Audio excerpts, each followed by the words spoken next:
Sir, मेरा prospect पूछता है कि बड़ा बिजनेस में कमीशन रेगुलरली मिलता है या नहीं मिलता है। उसका हिसाब किताब कैसे रखा जाता है, हमारे को कैसे कमीशन दिया जाता है। कमीशन में हमारा कोई सवाल है या कोई कंप्लेन है तो किसको दिया जाए, कहाँ रजिस्टर किया जाए उस कंप्लेन को। अच्छी बात है, मैं इसका उत्तर देता हूँ आपको। इसीलिए पहले पिक्चरों में बोला जाता था ना बाप बड़ा ना भैया, सबसे बड़ा रुपया। रुपये की बात ज़रूर होनी चाहिए कि पैसा कैसे मिलता है, क्या हिसाब किताब होता है, कौन देता है, मुझे लेने का तरीका क्या है, मुझे साल में मिलता है, 6 महीने में मिलता है, महीने में मिलता है। मैं आपको इसका उत्तर दे देता हूँ। आपको महीने में 4 बार पैसा मिलता है। हमारा महीने के में 4 बार आपको पे आउट का सिस्टम है। इसलिए आपका वर्किंग कैपिटल हमेशा अच्छा रहता है, हमेशा आपके अकाउंट में पैसा रहता है। इसके लिए फाइनल पे आउट में अगर कुछ कमीशन बच भी जाता है आपका, कहीं पे कुछ कमीशन कम ज़्यादा भी हो जाता है, तो महीने के एंड में, महीना ख़त्म होने पे उसका एडजस्टमेंट भी किया जाता है। आपका stock accounting, inventory accounting, customer billing, आपका कलेक्शन, आपका रिसीवेबल, आपका पेएबल, ये सारी चीज़ें हम आपको आपकी एक प्राइवेट ऐप बना के दी, उसको बोलते हैं वन ऐप। वन ऐप का मतलब है, ये वन ऐप है, एक ही ऐप है, इसमें ही सब कुछ होगा आईबीसी का। इसी में आईबीसी सीखेगा भी, इसी में कमाएगा भी, इसी में लीड्स डालेगा भी, इसी में वो कई कंप्लेंट भी डालेगा, इसी के अंदर उसकी ट्रेनिंग भी होगी, इसी के अंदर उसका कोच भी होगा। उसकी सारी दुनिया इस वन ऐप के अंदर रहेगी। और सेल्फ बिलिंग की टेक्नोलॉजी करके दे दी हमने आपको, तो आपको वो सब टेंशन आपको नहीं लेनी है। एज एन आईबीसी आप खाली कंसल्टिंग करिए, ये सब काम हम देखेंगे। देखिए, हमने इतने अच्छे कंप्लायंसेस रखे हैं ना कि शुरुआत में ही अपना इन्वेस्टमेंट बैंकर हमने केपीएमजी रख लिया था। अर्नस्ट एंड यंग दुनिया की 3-4 सबसे बड़ी कंपनीज हैं ये ऑडिट की। जब मेरे को टैक्स मैनेजमेंट अपना कराना है तो मैं अर्नस्ट एंड यंग से कराता हूँ कि दुनिया की टॉप 3 कंपनीज में से एक है। इनको बिग 3, बिग 4 बोला भी जाता है, पूरी दुनिया के अंदर बोला जाता है। अब ईएनवाई को मैं किसी लोकल टैक्स कंसल्टेंट के साथ काम करता तो शायद मेरा बहुत सस्ते में काम हो जाता। कोई भी लोकल साउथ दिल्ली का, मुझे अच्छा साउथ दिल्ली का बढ़िया टैक्स कंसल्टेंट ले लेता। लेकिन मैंने रखा कि दुनिया के टॉप 3-4 के साथ काम करूंगा। जब मेरे पे कोई सवाल कभी भी ना उठाए जीवन के अंदर, हमेशा काम टॉप क्लास करके दूंगा। ए कैटेगरी, मुझे बी कैटेगरी पसंद नहीं है। मैं जो काम करता हूं उसमें मुझे नंबर 1 रहना पसंद है। क्षमा चाहता हूं, दी ओनली 1 रहना पसंद है। तो हम लोगों ने ऐसा ही किया कि रियल टाइम कमीशन दिया, कंप्लेंट मैनेजमेंट सिस्टम बना दिया। अगर आपका कोई सुझाव है, कोई फीडबैक है, कोई क्वेश्चन है, कोई कंप्लेंट है, हमारा 98.5 आउट ऑफ 100 कंप्लेंट्स या रेजोल्यूशन सेम डे खत्म हो जाती हैं। हमारा टारगेट है कि हम रोज रात को, आज के दिन तक, सुबह से शाम तक की जितनी भी कंप्लेंट, सजेशन, क्वेश्चन, डिस्कशंस आए वो रात भर तक खत्म होकर जाए। लेकिन फिर भी अगर कुछ बच भी जाते हैं तो हमारा इस समय करंट रेट चल रहा है 98.5 आउट ऑफ 100, यानी कि 100 में से 98.5 कंप्लेंट्स या सजेशन या डिस्कशन या क्वेश्चन रिजॉल्व किए जाते हैं और 1.5 बचता है जो अगले दिन तक जाता है।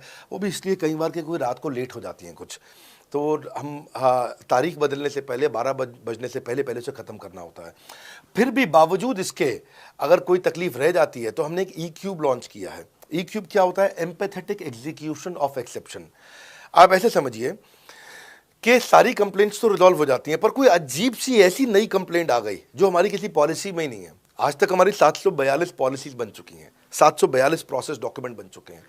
अगर कोई पॉलिसी में ही नहीं है तो उसको रिजॉल्व करना मुश्किल होता है जूनियर लेवल पे, जो हमारा पूरा टीम काम कर रहा है उसमें। उसके अंदर हमारा कुछ सैकड़ों लोगों का पूरा एक कॉन्टैक्ट सेंटर है, कॉल सेंटर है, जो सर्विस सेंटर जिसको बोलते हैं, जहाँ वो लोग काम कर रहे होते हैं, लगातार सबसे इंटरैक्ट करते रहते हैं। लेकिन अगर कोई नई चीज़ आ गई जो कि 742 पॉलिसीज़ के अंदर नहीं है, तो अगले 3 दिन के अंदर 743वीं पॉलिसी बनेगी, फिर 744वीं पॉलिसी बनेगी और उसका रेजोल्यूशन उसको दिया जाएगा। इसको बोलते हैं ई क्यूब। एम्पैथेटिक, यानी कि इस व्यक्ति का कोई प्रॉब्लम सॉल्व कर नहीं पा रहा था तो मुझे एम्पैथी देनी है। एग्जीक्यूशन सॉल्व करूंगा एक्सेप्शन की, क्योंकि ये प्रॉब्लम पहले कभी नहीं आई, ये एक्सेप्शन है, ये नई प्रॉब्लम है। तो इसी के लिए हमने एक कंप्लेंट मैनेजमेंट सिस्टम बनाया पूरा। इसमें हमारे यहाँ पहले शुरू में हमारी रेटिंग लो हुआ करती थी, हमने इस पर टीम बनाई। मैं आपको बात बता रहा हूँ 2020 की, 2020 अगस्त सितंबर की हमने इसको लॉन्च किया था। जिस साल हमने आईबीसी लॉन्च करने के 4-5 महीने बाद लॉन्च किया इसको, क्योंकि तब हमारे को उसकी नीड समझ में आई। फिर सजेशन, फीडबैक, क्वेश्चन, कंप्लेंट सब आने लगे और इसको हमने रिजॉल्व करना शुरू किया। और मुझे याद है कि हम लोग जब तक 2021 मार्च तक आए थे तो हमारी रेटिंग 9.6 आउट ऑफ 10 हो चुकी थी। 9.6 आउट ऑफ 10, इसको हम कंसिस्टेंटली ट्राई कर रहे हैं कि 9.9 या 10 आउट ऑफ 10 पे पहुंचे। इसका बड़ा फ़ायदा हुआ हमारे को। इसमें जितनी भी कंप्लेंट्स आती हैं, सजेशंस आते हैं, डिस्कशंस आते हैं, उनको रिजॉल्व करते हैं। टिकट सिस्टम होता है, टिकट रेज करता है सामने वाला। तो ये यहाँ से नहीं होता तो फिर ई क्यूब पे सॉल्व हो जाता है उसके आगे जाके, एम्पैथेटिक एग्जीक्यूशन ऑफ एक्सेप्शन। तो ये हमने टोटल ऐसा मॉडल लिया कि जिस जिसमें हम कहीं पे भी किसी को तकलीफ ना रहने दें। पर फिर भी कहीं होता है कि पूरी ऑर्गेनाइजेशन लेवल पे कोई सुझाव देना चाहता है, वो पर्सनल लेवल पे नहीं देना चाहता, ऑर्गेनाइजेशन लेवल पे सुझाव देना चाहता है। तो हमने दुनिया की पहली ऐसी कंपनी बनी जो कि डाउनलाइन से अपलाइन का रिव्यू कराती है।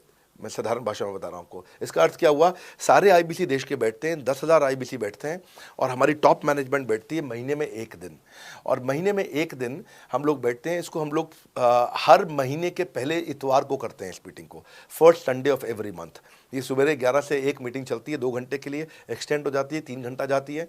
यहाँ पे जितने भी हमारे आईबीसी हैं वो हमारी टॉप मैनेजमेंट, यानी कि मैं CEO, chief operating officer, chief strategy officer, chief financial officer, chief learning officer, chief technology officer, chief product officer, chief service excellence officer, ये सारे के सारे जितने भी चीफ है हमारी कंपनी के, ये सब बैठते हैं। और कोई भी आईबीसी पब्लिक में 10,000 लोगों के सामने हमसे कोई भी सवाल कर सकता है। और उससे क्या हुआ, धीरे धीरे धीरे सारे आईबीसी का हमारे पे बहुत कॉन्फिडेंस आया, ट्रस्ट आया कि भाई कंपनी हमारे साथ बैठती है, हमारे आइडियाज़, हमारे सुझाव सुनती है। और जितनी इंप्रूवमेंट हम ला पाए ना, उस इंप्रूवमेंट का कारण ही यही था भाई साहब, हम इसीलिए कर पाए क्योंकि हम सारे लोगों को सुनते हैं और उनके सुझावों को लेते हैं और सुझावों को इंप्लीमेंट करते हैं। हर बार इतने सुझाव आ जाते हैं, इतने सुझाव आ जाते हैं, तो हमारा भी ये मानना है कि आप 4 नई चीज़ लॉन्च करो, 3 फेल होंगी, 1 सक्सेसफुल होगी। फिर 4 नई चीज़ लॉन्च करो, 3 फेल होंगी, 1 सक्सेसफुल होगी। फिर 4 नई चीज़ लॉन्च करो, 3 फेल होंगी, 1 सक्सेसफुल होगी। और इस तरह एक सक्सेसफुल करते करते करते करते करते हम इंक्रीमेंटली इतना आगे जाते हैं कि उसका रिजल्ट एक्सपोनेंशियल हो जाता है। और यही होता है कि हमारे को जब सुझाव मिलते हैं, अगले महीने आकर के अगले महीने के पहले संडे को हम पिछले सुझावों की रिपोर्ट कार्ड आपको सबमिट करते हैं। पीछे आपने हमारे को टोटल मिलाकर के 42 सुझाव दिए, इन 42 में से 35 इंप्लीमेंट हो गए, और 35 में से 35 के बाद ये 5 हैं, इनको इंप्लीमेंट करने की कोशिश किया जा रहा है, और 2 को हमने छोड़ दिया है जिनको हम इंप्लीमेंट नहीं करेंगे। इस तरह सामने वाले सारे के सारे 10,000 आईबीसीज को, 10,000 आते हैं, एक बार में हम 10,000 लोगों को बुला लेते हैं और उनका सबका बड़ा कॉन्फिडेंस बढ़ता है और वो देखते हैं, फिर अगली बार वो और आके सुझाव देते हैं। पहले से ही अपना स्लॉट बुक कर लेते हैं कि मैं सुझाव देना चाहूँगा। तो बेसिकली आपकी किसी भी समस्या को सुलझाने के लिए हम कंटिन्यूसली लगे रहते हैं। और आपका कमीशन, जो आपने जहाँ प्रश्न पूछा था, वो तो एक बहुत छोटी चीज़ है।